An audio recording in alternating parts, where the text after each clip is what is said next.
자, 우리 7224 높은 신분에 의한 성취로 보겠습니다. 자, 여기 한번 보실까요? 자, 여기 제3절 높은 신분에 의한 성취. 이 부분은 주인의 신분 성취. 자, 주인 신분. 자, 그 다음 보세요. 2번 구속주 신분. 그 다음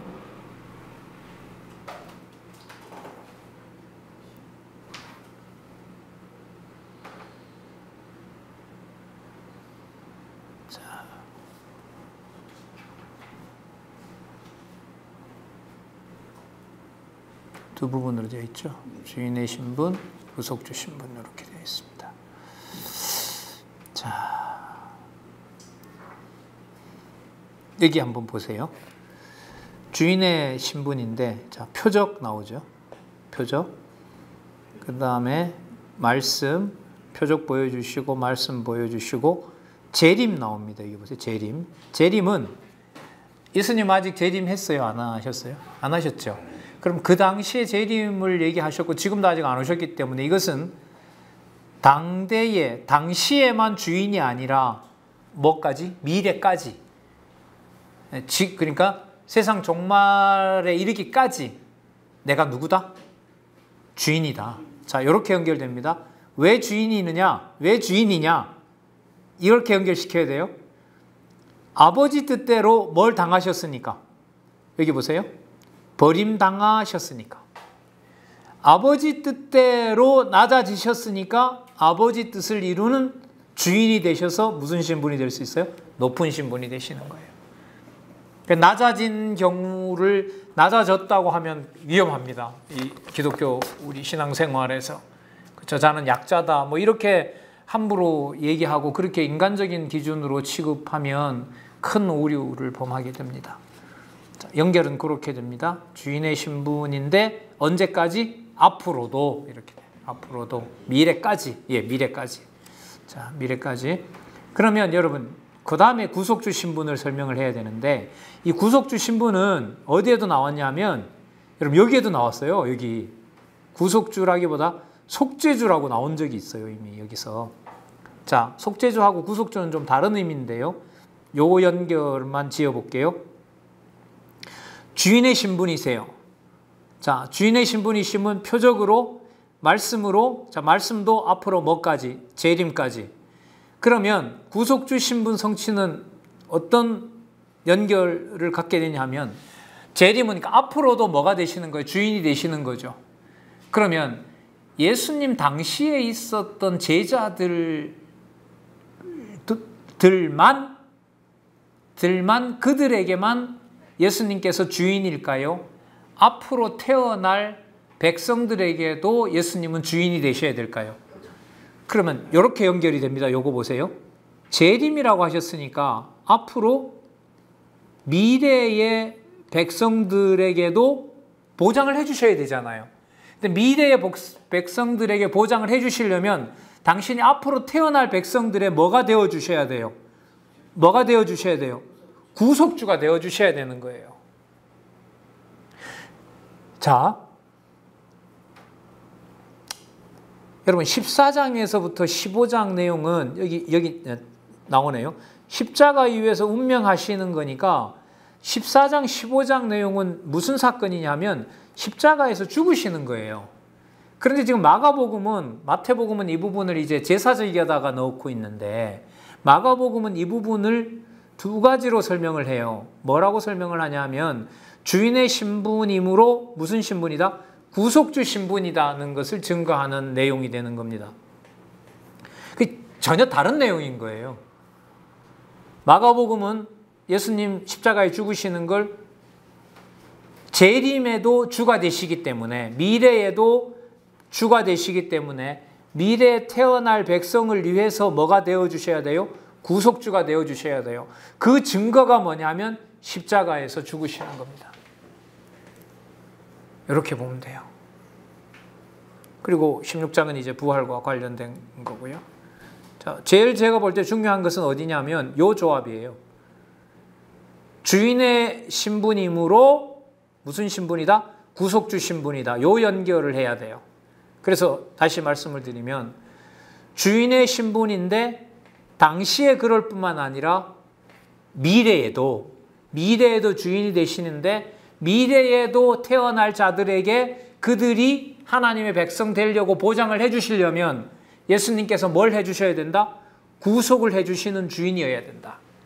그래서 누가 되셔야 된다? 구속주가 되셔야 된다. 구속주가 되시는 증거가 뭐다? 십자가 사건이다. 이렇게 되는 겁니다. 그래서 십자가 사건 다음에 여러분 십자가 16장은 어떻게 끝나냐면 십자가에 죽으셔서 부활했는 것으로 끝나는 게 아니라요. 장차 오시려면 오실 준비하고 계셔야겠죠. 그래서 마가복음은 아주 중요한 부분으로 끝납니다. 하늘로 들려 올라가 아버지 하나님 오른편에 앉음을 증거합니다. 그러니까 단지 부활했다 이게 아니에요. 마태복음에는 이런 내용이 안 나옵니다. 마가복음에서는 예수님께서 미래에도 당신이 주인이 되셔야 되고 미래에 태어날 백성들에게도 구속주가 되셨고 그리고 아버지 우편에 가셔서 높은 신분으로 계시면서 장차 뭐 할 준비하세요? 다시 오실 준비를 하고 계신 거예요. 준비하시는 동안 천국 복음을 전할 때에 함께 하시겠다는 것을 약속해 주십니다. 그러니까 죽으신 게 아니죠, 예수님께서. 지금 그 사역을 우리가 신학적으로 천상사역이라고 얘기를 하는 겁니다. 천상사역이라고. 자, 이게 중요합니다. 그래서 10장 46절에서 16장 조합은 자, 주인의 신분을 보여주시는데 표적과 말씀은 어디까지? 재림까지. 그리고 그 재림이라는 말은 미래에도 통치자가 주인이 되신다는 것이고 그 미래에 태어날 백성들에게도 통치자가 되신다는 높으신 분임을 알려주기 위해서 본인이 미래에 태어날 자들의 구속주가 되시는 것이다. 그 구속주가 분명히 살아계셔서 안 계신 게 아니라 살아계셔서 역사하시는 일이 바로 뭐냐면 16장 마지막 절에 천국에서도 성경 본문에 보면 함께 하겠다는 약속으로 끝납니다. 지금도 함께 하고 계신 거죠. 자, 그 부분 중심으로 자, 이 틀 속에서 살펴보도록 할게요. 자, 이 틀 속에서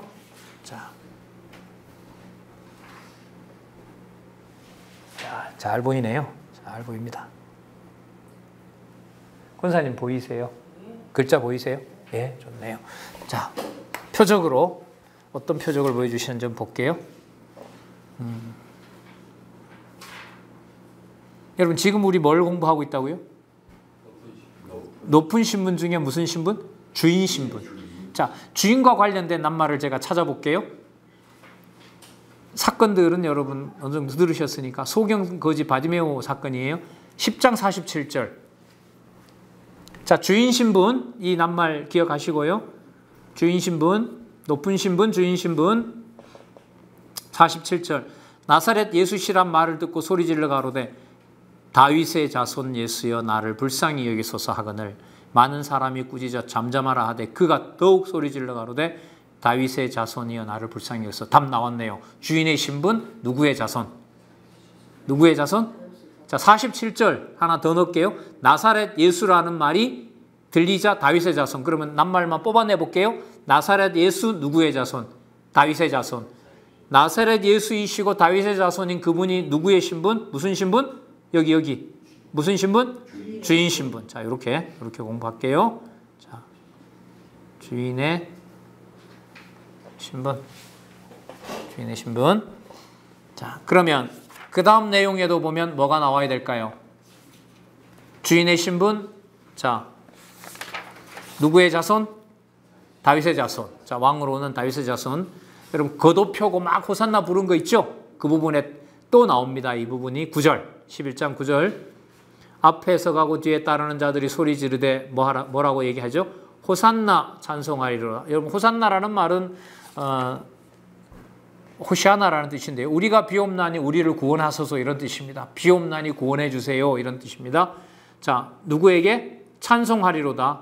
누구의 이름으로 오시는 이요? 주의 이름으로 오시는 이요. 자, 또 나왔죠? 답이 나왔습니다. 주의 이름으로. 그 주인의 신분. 10절 또 한번 찬송하리로다. 오는, 이 세상에 오는 우리 조상 다윗의 나라요. 자, 그럼 앞으로도 오실 분이죠. 앞으로도 오시고 여기서 기준으로 보면 오시는, 지금 현재 와 있는 우리 조상 다윗의 나라요. 가장 높은 곳에서 호산나 하더라. 가장 높으신 곳에서 호산나 하더라. 여러분, 가장 높은 곳에서가요. 이게 제가 좀 찾아보니까 곳도 되고요. 뭐도 곳이라는 뜻도 되고 장소도 되고요. 사람도 돼요. 그래서 어떤 번역도 가능하냐면 우리 조상 다윗의 나라요. 가장 높으신 이에게 호산나 하더라. 이렇게 읽어도 돼요. 이게. 우리가 없어. 그러면 붙여볼까요? 제가 찬송하리로다. 우리 조상 다윗의 나라여 가장 높은 곳에 계신 가장 높으신 이여 호산나 하더라. 이러면 정답이 되는 거예요. 자, 누구의 자손인데 어디에 계신 분이 되는 거죠? 다윗의 자손인데 어디에? 가장 높은 곳에 계신, 가장 높은 곳에 계신 다윗의 나라가 되는 겁니다. 자, 그러면 주인의 신분 맞죠? 또 확인했습니다.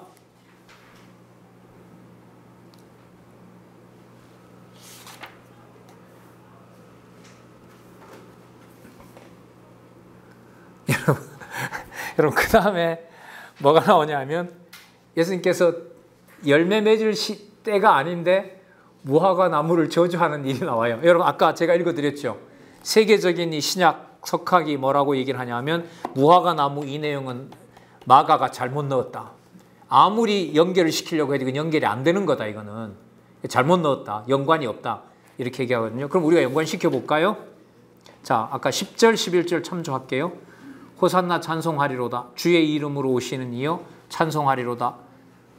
오는 우리 조상 다윗의 나라여 가장 높은 곳에서 호산나 하더라. 자, 가장 높은 곳에 계신 가장 높은 분은 누구일까요? 누굴까요? 9절 보세요. 9절 앞에서 가고 뒤에서 따르는 자들이 소리 지르되 호산나 찬송하리로다. 오, 우리를 구원해 주십시오. 자, 찬송합니다. 주의 이름으로 오시는 이요. 주의 이름은 누구 이름? 주는 여호와로 바꿔도 됩니다. 여호와의 이름으로 오시는 이요. 누구를 말합니까? 하늘에 계신 아버지. 맞죠?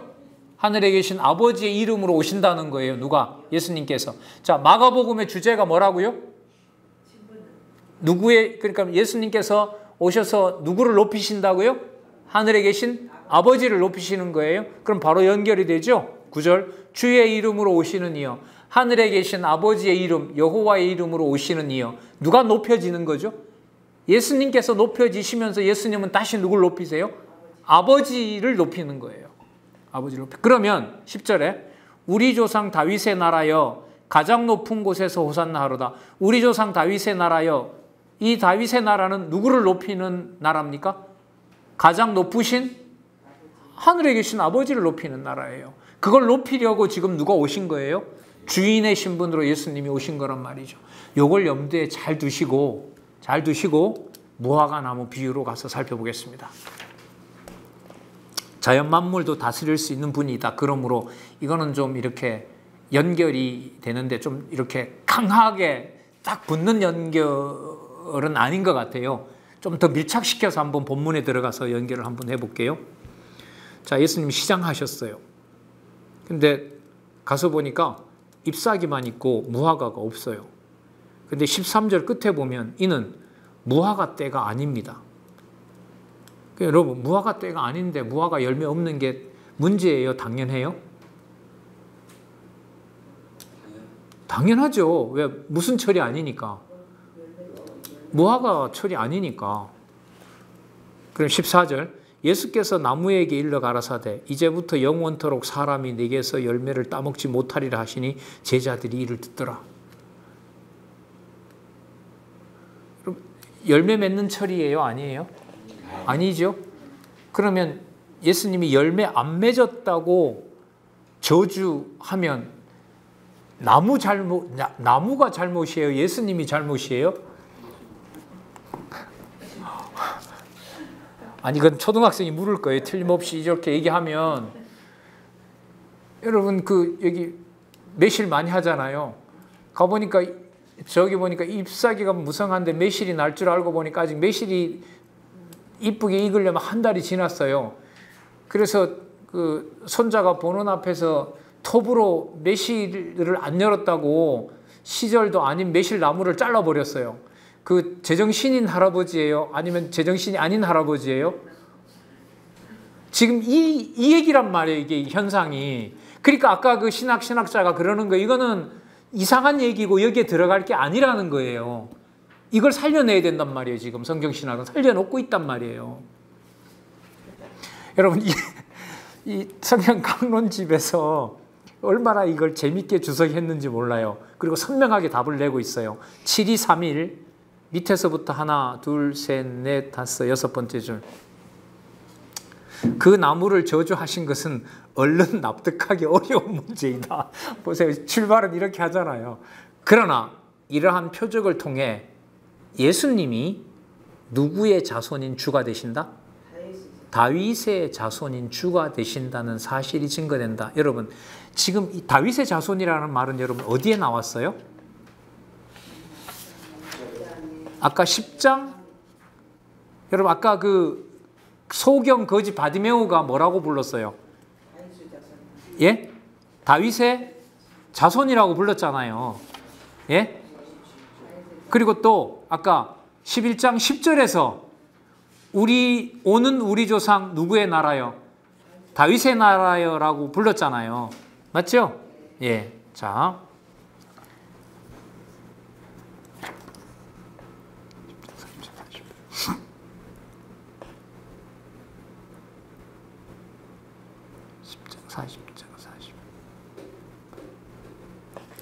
자, 그러면 지금 예수님이 다윗의 자손이 주가 된다는 것은 11장 12절부터 14절을 볼 때 이 저자는 무슨 사건하고 연결시켜요?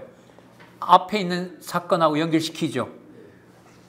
이 단서가 제가 연결시키는 단서를 저는 여기서 찾는 거예요. 아, 뭐하고 같이 보고 있구나. 뭐하고 앞부분에 나귀 새끼 탑 입성하는 표적으로 호산나 찬송하리로다 주의 이름으로 오시는 이요 찬송하리로다 오는 우리 조상 다윗의 나라여 가장 높은 곳에서 호산나 하더라. 다윗의 나라라고 한 부분하고 무화과 나무를 저주하는 것하고 연결시키는 거구나. 그러면 설명이 여기 많이 안 나왔으니까 여러분 바깥으로 가면 안 되잖아요. 어느 속으로 다시 들어와서 봐야 돼요? 본문 속으로 들어와서 다시 연결고리를 찾아야죠. 그럼 한번 찾아보자고요. 여러분 아까 다윗의 오는 우리 조상 다윗의 나라라고 했는데 사람들이 누구를 찬양하도록 해요? 예수님을 찬양한 게 아니라 누구를? 가장 높은 곳에 계신 분, 또 주의 이름으로 오시는 이 누구를 찬양하죠? 아버지를 찬양하죠. 그러면 무화과 나무를 저주하는 것에서 예수님께서 열매가 없으니까 화가 나서 저주해버렸다라고 하면 설명에 대한 여지가 있을까요? 없을까요? 없죠. 그럼 그렇게 보시면 안 되는 거예요, 이게. 전 이거 진짜 저도 오래 갔는데요. 예수님이 배고파서 갔는데 열매 안 맞으니까 화가 나가지고 고약한 것 같으니라고 네 앞으로 열매 맺지 마. 그리고 확 예수님께서 저주했어. 이거 무슨 동화도 아니고 열매가 맺을 때도 아닌데 열매 안 맺었다고 그래. 여러분들 10살 된 손녀한테 돈 안 벌어 온다고 할아버지 할머니가 매질하면 그게 정상이 아니잖아요. 이런 틀로서 보면 이게 이해가 안 된단 말이죠. 자, 그럼 앞부분에 가장 높으신 곳에 계신 가장 높으신 이 주의 이름으로 오시는 이라고 했으니까 여호와의 이름을 높여 드리는 아들로서 이 표적을 보셔야 되는 거예요. 자, 그럼 이렇게 풀어갈게요. 예수님께서 화가 나서 저주했다. 아니다. 아니다. 그럼 아니라면 누구의 뜻을 순종한 거다. 자, 여기 제목으로 보면 무슨 신분이다? 다시 화가 나서 한 것이 아니다. 자, 목적은 어디에 맞춘다? 누구의 신분을 어떤 신분을 보여주신다? 높은 신분이고 무슨 신분? 주인의 신분을 보여준다. 자, 세 번째가 중요합니다. 주인의 신분을 보여주는데 예수님은 자기가 주인이라고 한다. 자기보다 높은 아버지가 주인이다. 아버지가 주인이다. 그러면 무화과 나무를 저주하는 사건에서 예수님의 화가 나서 무화과 나무를 저주하면 된다, 안 된다? 안 된다. 그러면 화가 나서 저주한 것이 아니라면 누구의 뜻을 이루는 것이다, 이게? 아버지의 뜻을 이루는 것이다. 결론, 무화과 나무는 철이 없어서 열매를 안 맺은 것이 아니라 아버지께서 애초부터 열매 맺지 못하도록 정해놓았다. 그것을 누가? 예수님께서 그 뜻을 이루신 것이다. 열매가 없다고 화가 나서 저주한 것이 아니고, 다시요. 첫 번째, 예수님께서 화가 나서 그런 것이 아니다. 두 번째, 예수님께서 화가 나서 그런 것이 아니라면 무화과 나무가 열매 맺지 못하는 것은 누가 그렇게 해놓은 것이다? 아버지가 그렇게 해놓은 것이다. 아버지가 그렇게 해놓은 것이다. 왜 아버지가 해놓았다고 설명할 수 있느냐? 앞부분에 나타난 사건에서 예수님은 아버지의 영광으로 오는 분이기 때문에 누구를 높이셔야 된다? 아버지를 높여야 된다. 아버지를 높이는 분이기 때문에 이분은 진정으로 무슨 분이다? 높으신 분이 될 수가 있다. 그래서 홧김에 저주한 것, 배가 고픈데 열매 없다고 저주한 것이다. 여기서부터 풀어나가시면 안 됩니다. 자, 그래서 저는 앞부분에 나타난 주의 이름으로 오시는 이어라는 것을 고려하지 않으면 이 본문은 풀어낼 수가 있다, 없다? 없다. 없다. 그러니까 아버지가 정해놓은 것이 바로 열매가 없도록 한 것이지 열매를 맺지 않았다고 예수님께서 저주를 해버리면 예수님이 뭐가 돼버리? 이상한 사람이 되잖아요. 왜? 열매 없는 시절에 뭘 안 맺는 것이, 열매가 없는데 열매를 맺지 않는 시절에 열매 안 맺는 것이 당연한 건데. 그럼 이게 여기서 뭘 보여주려고 하느냐? 하나님이 정해놓으신 대로 열매 맺지 않는 나무임을 누구의 뜻대로? 주의 이름으로 오시는 이니까. 아버지께서 정해놓은 대로 선포하는 분이므로 이분이 만물의 뭐가 되신다? 주인이 되시는 분이다. 이렇게 생각을 합니다. 그러니까 누구부터 내려와야 돼요? 이 사건은 예수님이 아니라 누구부터? 아버지로부터. 그러니까 아들로서 누가 정한 뜻을 성취한 거죠. 아들로서 누가 정한 뜻? 아버지가 정해놓은 것을 성취한 거예요.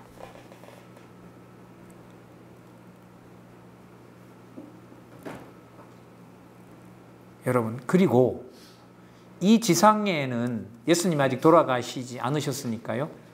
하나님의 이름이 있는 곳이 어디입니까? 예루살렘 성전이죠.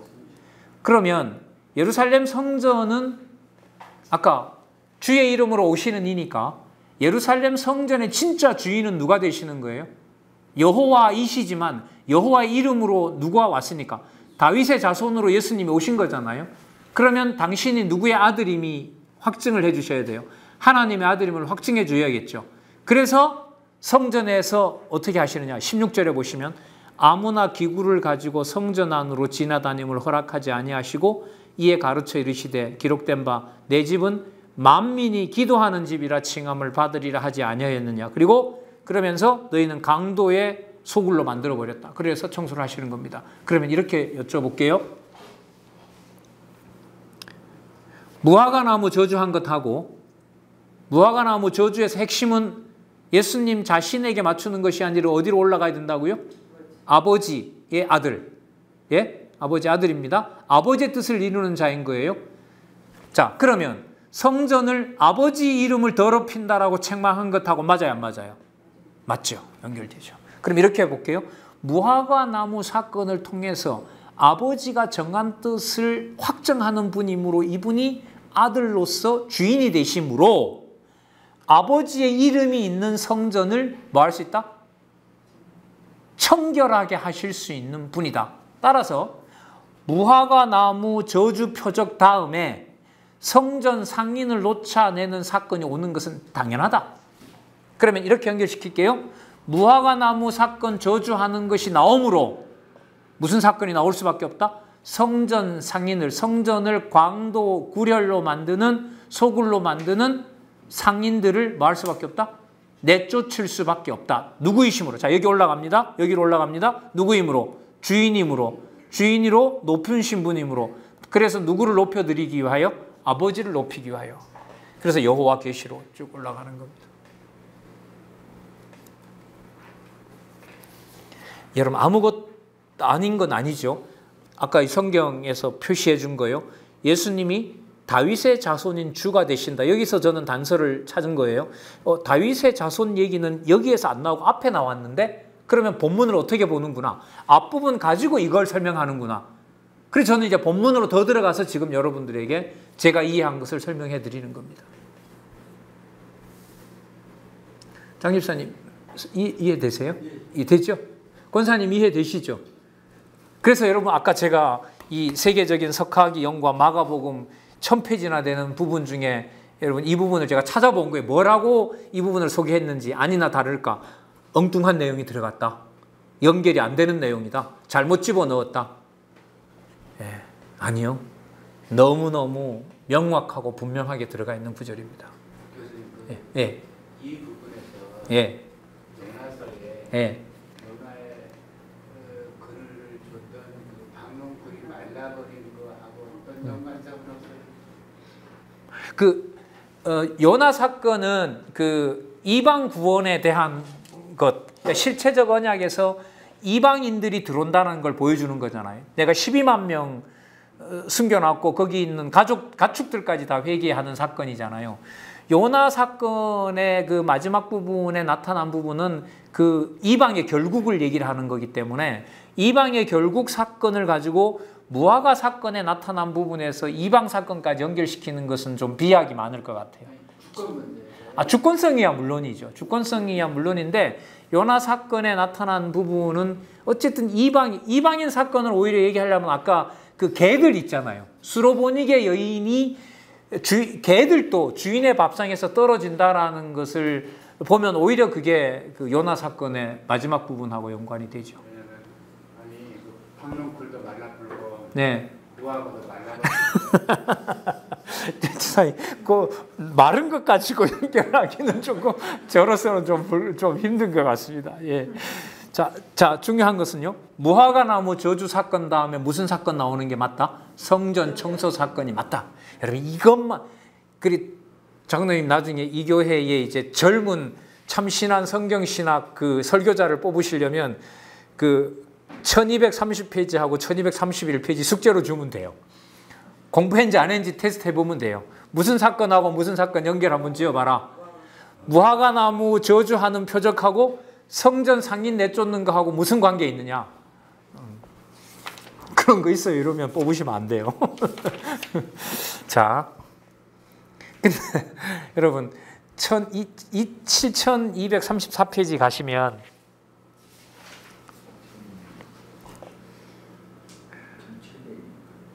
(7234) 7234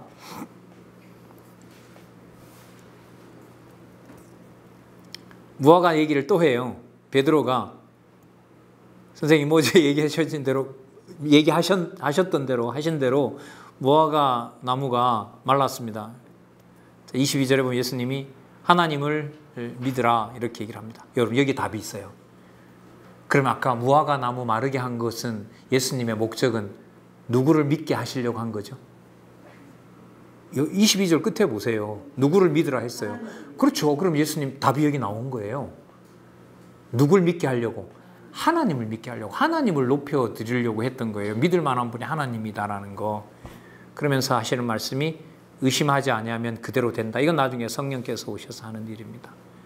그리고 기도한 것은 그대로 받은 줄로 믿어라 이렇게 얘기를 합니다. 그러면 여러분 아까 예수님이 하신 거, 그 다음에 성전 청소한 거, 그거 예수님이 화가 나서 그냥 본인 감정대로 한 것이 아니라 누구를 믿는 것으로 한 걸까요? 하나님 아버지를 믿는 것으로 한 행동이 되는 겁니다. 여기서. 그래서 높으신 분이 되는 거고요. 그러면서 이제 25절로 가면 이제 서서 기도할 때에 아무나 혐의가 있거든 용서하라. 그리하여야 하늘에 계신 너희 아버지도 너희 허물을 사하여 주시리라 했느니라. 자, 이건 이제 이 원로인 저자께서 번역을 따로 해놓았는데요. 어떤 자가 어떤 자를 붙잡거든 용서하게 하라. 그와 같이 그도 실수하게 하라. 이렇게 번역을 해놨는데요. 이 번역을 제가 좀 찾아봤는데 이 저자인 원로께서 번역해 놓은 이런 번역은 사실 없어요. 탁월한 번역이든가 또 이건 이제 문법적으로 하나씩 또 다시 검증해야 되는 문제인 거예요. 근데 제가 그 정도 헬라어까지는 아직은 사실 안 돼요. 또 어떤 목사님한테 자문도 받았는데 그 목사님은 여기에 있는 맥락대로 너희가 기도하면서 섰을 때 어떤 사람과 맞설 만한 일이 있다면은 끊임없이 용서하라. 용서하는 쪽에다가 번역을 했어요. 그래서 이 부분은 근데 지금 예수님의 이 내용을 이 저자는 그 혐의가 있거든 그대로 놔둬라 이렇게 번역을 하고 있습니다. 그러니까 범죄할 자는 범죄하게 내버려 둬라. 근데 지금 기존 번역은 어떻게 해놨냐면 용서해라 이렇게 해놓았습니다. 이것은 좀 검증이 필요합니다. 좀 더 연구가 필요하고요. 제가 또 다음에 더 확실하고 분명하게 알려드리도록 그렇게 하겠습니다. 저자한테도 좀 더 여쭤보고요. 그리고 7236에 보시면 세 번째 줄에 따라서 본문은 참고 기도할 때에 어떤 자가 후회라는 것은 이 본문 어디에서 가져왔는지는 좀 분명하진 않아. 이건 의미 부여가 되는 거고요. 참고 기도할 때 어떤 자가 후에 어떤 자를 붙잡거든 붙잡게 하라. 그러니까 예수님께서 붙잡혀가는 것을 놔둬라 이런 말인 거예요. 자, 이 맥락으로 보면 이게 설명이 충분히 됩니다. 근데 그 사본 번역에서 이 본문 번역을 쭉 끌어내는 데는 제가 아직 그 정도까지는 실력은 없어요. 자, 의미로 보면 해석은 됩니다. 이게 연결은 돼요. 그와 같이 하늘에 계신 너희 아버지께서 너희 실수도 하게 하리라. 번역을 완전히 다르게 했죠. 다른 쪽에서는 기존의 번역은 용서하라고 갔는데 여기서는 뭐 하게 하라? 실수하도록 내버려 두어라 이렇게 얘기를 합니다. 자, 이 부분은 좀 더 공부가 필요합니다. 그러나 이 부분이 애매하다고 해서 전체적인 흐름을 이어가는데 문제가 될까요? 안 될까요? 전혀 되질 않습니다. 자, 그 다음에 여러 가지 표적을 행하신 권세의 출처를 숨기는 내용들이 여기에 나타납니다. 자, 그 다음에 13장에는 말씀의 주임을 증거하는데 여기에 여러분 주로 무슨 내용들이 나오냐면 말씀으로 당신이 자 여기 보세요. 여기 말씀으로 주를 증거하는데 자 주임을 증거하는데 뭘 설명하세요? 순환의 신분이에요. 자, 여기 요거 연결요. 순환의 신분이 되심으로 누구의 뜻대로? 아버지의 뜻대로 무슨 신분이 되신다? 영광의 신분이 되신다. 요 논리적인 거. 이제는 이해가 되시죠? 마가복음. 순환을 당하심으로 무슨 신분이 된다? 영광의 신분이 된다. 그러면 십자가에 죽으시는 사건이 눈으로 보면 무슨 사건이지만 순환 사건이지만 하나님의 정하신 뜻으로 보면 무슨 사건이다? 영광의 신분이 되는 사건이다. 이렇게. 그러니까 우리 기준으로 순환을 당한다라고 하지만 그것은 영광의 신분으로 가는 거고요. 그때뿐만 아니라 지금도 그렇고 언제도 장차 그게 바로 재림까지 가는 겁니다. 자, 영광의 신분까지 갑니다. 그래서 영광의 신분의 대표적인 게 여러분들은 뭐냐 하면 미래에 여러분 우리가 부활이 없다면은 예수님께서 죽으신 것도 헛될 거 아니에요. 맞죠? 예수님이 죽으신 것이 분명하고 살아서 승천하신 게 다시 살아서 승천하신 게 분명하고 앞으로 오실 게 분명하다면 우리에게도 또 우리가 죽더라도 무슨 신분은 분명해요? 부활의 신분이 될 것은 분명하죠. 여러분 그 예를 예수님께서는 이제 부활이 없다는 사두개인들과 만나면서 누구 얘기를 하냐면 아브라함과 이삭, 야곱 얘기를 하죠. 자, 12장 26절. 12장 26절요. 12장 26절. 죽은 자의 살아난다는 것을 의논할진대 7246 26절. 죽은 자의 살아난다는 것을 의논할진대 너희가 모세의 책 중 가시나무 떨기에 관한 글에 하나님께서 모세에게 이르시되 나는 아브라함의 하나님이요 이삭의 하나님이요 야곱의 하나님이로라 하신 말씀을 읽어보지 못하였느냐. 하나님은 죽은 자의 하나님이 아니요 산자의 하나님이시라. 너희가 크게 오해하였느니라. 산자의 하나님이라는 말은 여기 삶은 영원한 삶을 말하는 겁니다. 여러분 모세 기준으로 보면 아브라함은 모세를 못 만났잖아요. 모세 500년 전 사람이에요. 아브라함은. 그리고 이삭은 400년 전 사람이고요. 야곱은 한 300년 전 사람이에요. 그러니까 뼈도 없는 거죠. 이미 썩어가지고. 그런데 모세에게 소개할 때 하나님은 모세에게 어떤 하나님을 소개했어요? 아브라함의 하나님, 이삭의 하나님, 야곱의 하나님. 그러니까 흔적조차 없어졌는데 그들이 장차 뭐 한다는 거? 부활한다는 거예요. 부활하기 때문에 모세에게 그들에게 아브라함의 하나님, 이삭의 하나님, 야곱의 하나님 그들에 대한 약속을 성취해 주시는 하나님이라는 의미에서 산자의 하나님이라고 얘기를 하신 거죠. 자, 그러면서 계명 얘기를 하시고요. 놀라운 얘기 하나 하시는 부분 한번 볼게요. 여러분, 예수님이 장차 올 재림에만 해당될까요? 창세 전부터 계셨을까요? 창세 전부터 계셨다면은 다윗보다가 먼저 계셨습니까? 다윗 이후에 오셔서 비로소 그때부터 계십니까?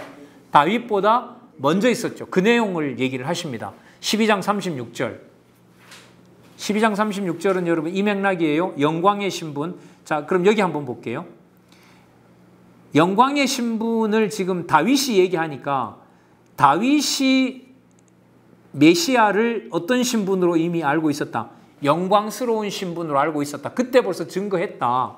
예수님이 오기 1000년 전에 놀라운 얘기를 하죠. 이거는 뭐 유대인들이 봤을 때 진짜 돌을 들어서 치고 싶을 거예요, 아마. 12장 36절.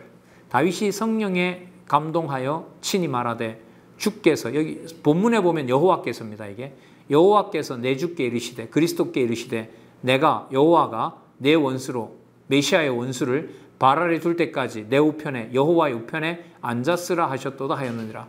다윗이 그리스도를 주라 하였은즉 어찌 그의 자손이 되겠느냐 하시더라. 백성이 즐겁게 듣더라. 백성은 즐겁게 듣는데 바리새인과 사기꾼들이 다른 데 보면 돌 들어서 치려고 하죠. 자, 끝을 내버리셨어요, 예수님께서. 나 누구보다 먼저 있었다. 예? 나 다윗보다 먼저 있었다. 그래서 12장에서 자, 요 조합이요. 요 연결요. 순환의 신분이심으로 무슨 신분이시다? 영광의 신분이다. 누구도 이미 노래했다? 다윗도 이렇게. 다윗도. 자.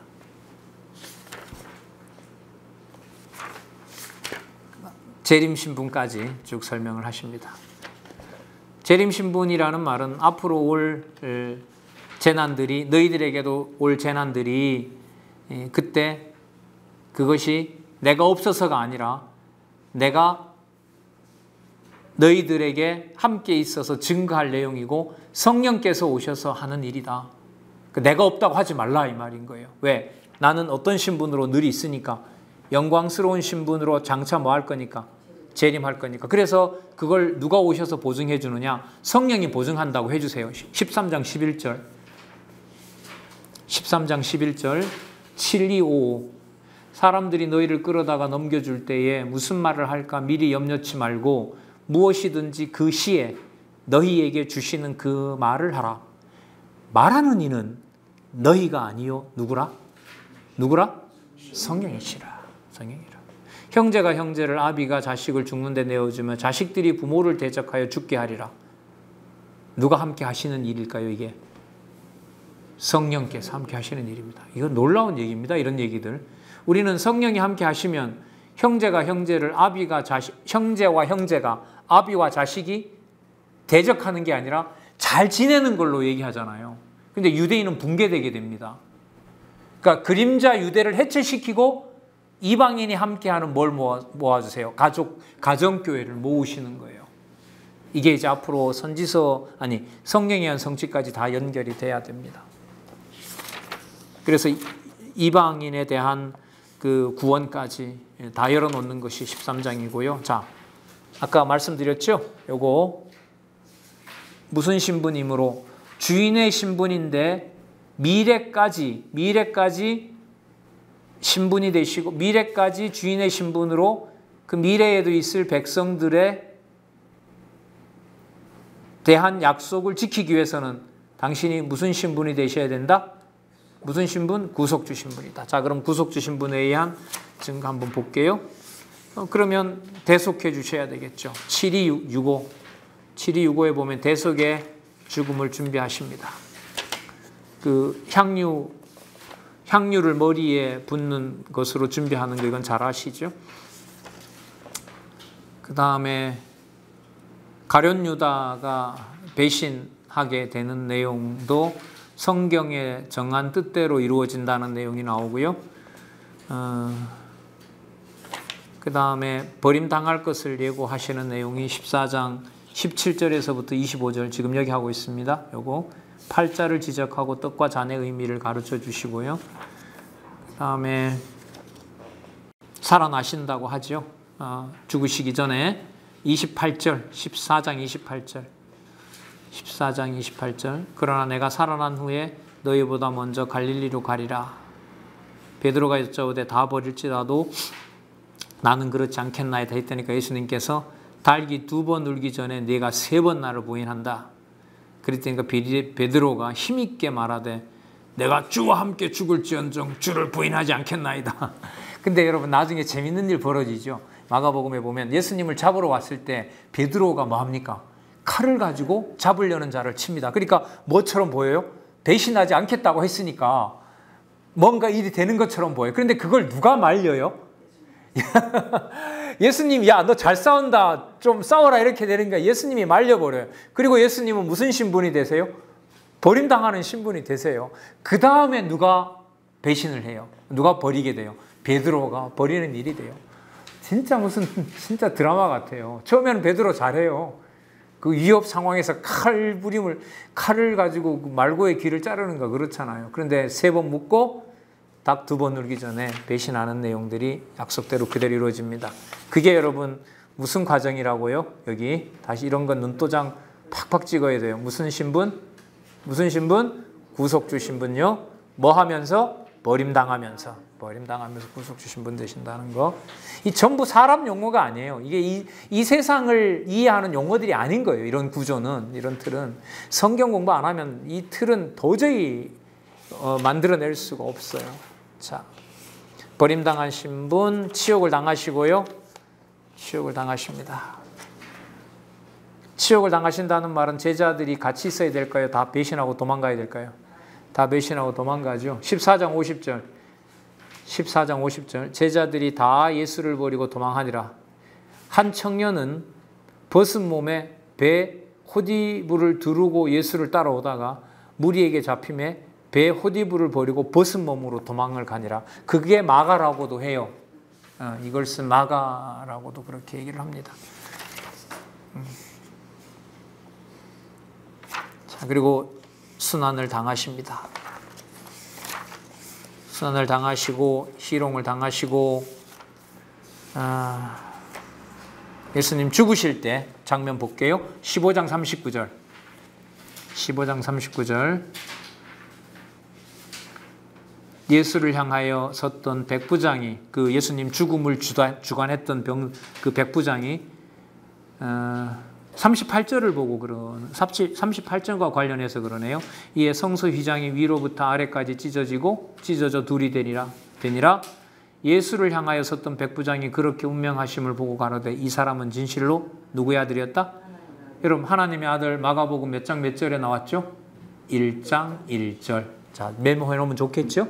1장과 15장에 확인 딱 할 수 있습니다. 그래서 제가 여러분 그래서라고 썼어요. 그래서 예수님은 누구의 아들이라고요? 그래서 누구 우편에 가세요? 하나님 우편에 가세요. 16장 19절. 16장 19절. 주 예수께서 7305